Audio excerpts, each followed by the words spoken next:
not sure. I'm pretty much not sure why he is disappointed on that trip, for example. But he just threw a tantrums on you, and then we are gathered to watch how you're being flagged. Actually, I don't understand why during this time, because I'm just there to enjoy the beach, the island itself in Malapascua, but I'm not sure why he called us out in the open to have you flagged for that. So I'm actually disappointed in doing so, and I think the the flagging on your time was not appropriate, should I say, for many reasons. Because it's a vacation, you should be there to enjoy. Mhm. And my question there is, it's a red flag, because why would you flag someone to kill the vibes during a vacation, right? So, and then it's a sponsored vacation. It's supposed to be everyone is supposed to enjoy. So I'm not sure during this time if Father John have like a uh, premeditated hatred uh, about you on those matters, or he just do it according to his whims. So that's I'm not pretty much sure.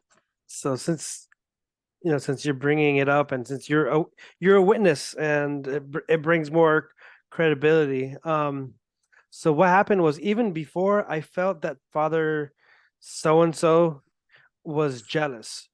I mean, I don't know why. Oh, I mean, I just felt that he was jealous, and his personality is he always wants to be the center of attention.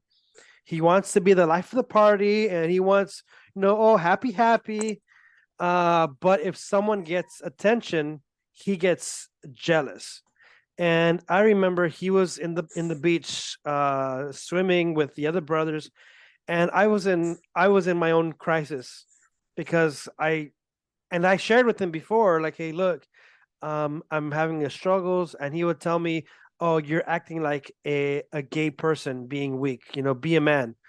And so it was like very frustrating, where here I was wanting some guidance, and then instead of being a priest, instead of being a man of God, he was being a total asshole to, I mean, my emotions are just, and I don't hate the guy, but that was just so fucked up. yeah, But what yeah. happened That's was, so fucked up. What happened? I'm shocked. What's happening? Because they just called us yeah, for no reason. Why are we gathering here in the middle? In this, I think we're in a hotel or something, or yeah, in in the in the the room. resort, and then in the room, and everyone is here. What's all this commotion? And yeah, I see you in front, and So here comes father yeah, talking something. Uh, what what just happened? so I something actually, happened. Something yeah, happened before that. And again, apologies. I don't hate anybody, but hey, you know, for years I had to pretend that, oh, I'm getting beaten. I'm so happy here. No, so it's hard. I no. so anyways, on that trip, he's swimming and everything, and the sponsor, the one who is there, I don't want to mention her name, she's a great person.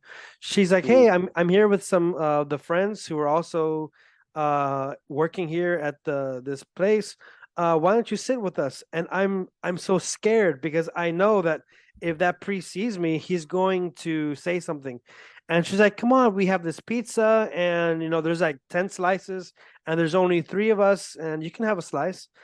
And it's like, we paid for it, it's okay. So I sit down and I grab a bite, and I don't know why, but that's the time when that priest comes out of the he okay. comes out of the water, and he sees me, and he goes, oh, amigo, very nice, huh? And then he gives me that look, like, I'll talk to you after this. And Oh, in my head, naisip ko, nako, patay, I'm dead, I'm gonna be dead patay meat. naman. Patay naman, sus. And then we're supposed to have our evening prayer, and I'm trying to be positive. I'm thinking, nothing's gonna happen. And then we're starting the prayers, and then he starts off with, we're going to have flagellation for these brothers, for the liturgist, because they didn't prepare my thing. Okay, so I remember the liturgists have to do flagellation, and then Yeah, someone else, that's us. you got flagellated too. Oh my god!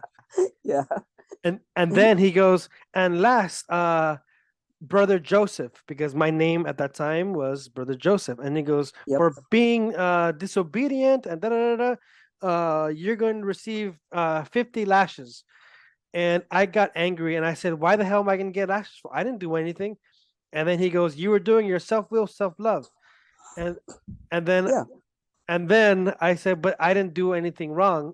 But then this is what pissed me off, because in cults there are spies, and this is the culty part, is where he was saying that, oh, brother so and so said that he saw you in the mall drinking a coffee, and brother so and so said that they saw you at a McDonald's buying a coffee, and so you're using the money for yada yada yada. So for your reparation, you need to lay down and allow the members to flagellate you.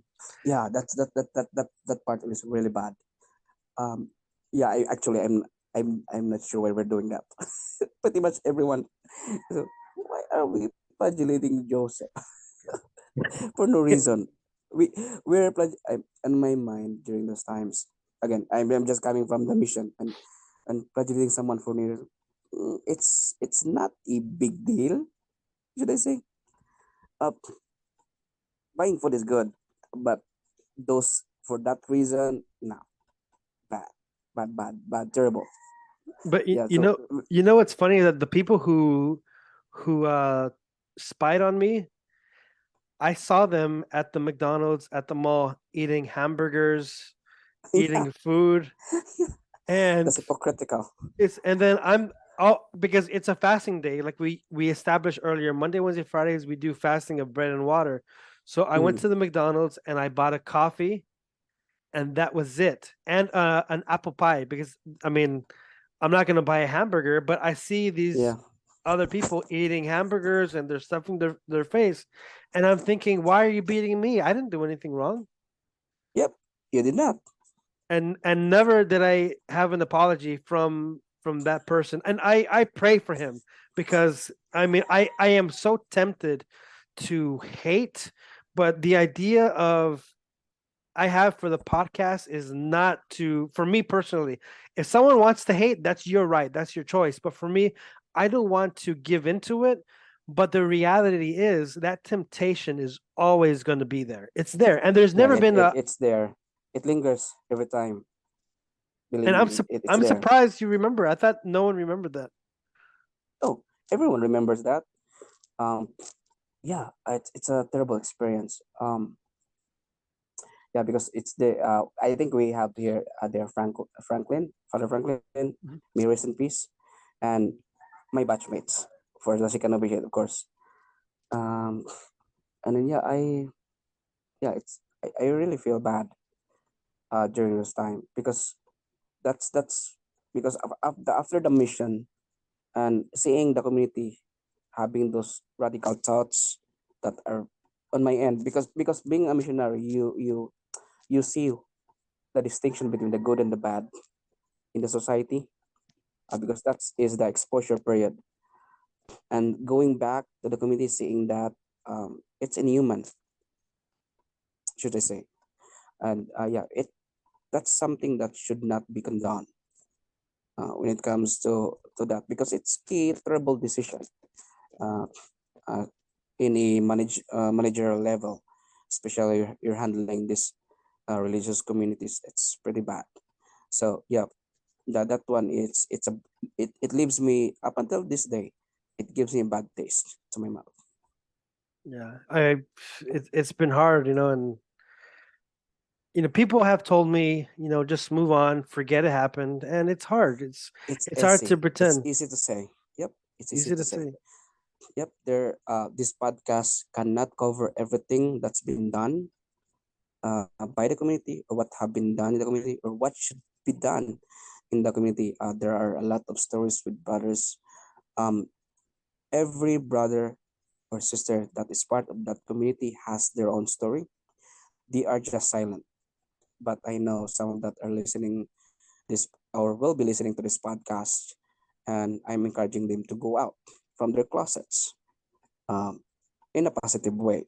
Yeah, because um, the past, confronting the past is good to you psychologically, personally, but staying on that past is terrible, right? And if you don't want, if no one knows it, you're just, you're still confined to that space where you think you're still part of the community, and that past will not be erased anymore, but that past should be part of how we progress on how we succeed in the future, and to gain that maturity later on. So this experience you have, and those people who ridiculed us, uh, for that, you really don't understand what's going on. You might feel the same way or feel good about it, or but I know deep inside there are things that we regret, we don't say, or we have not performed during those times. That could be done or should have been done, but we just keep our mouth shut because we're very afraid by the rules or those who impose those rules.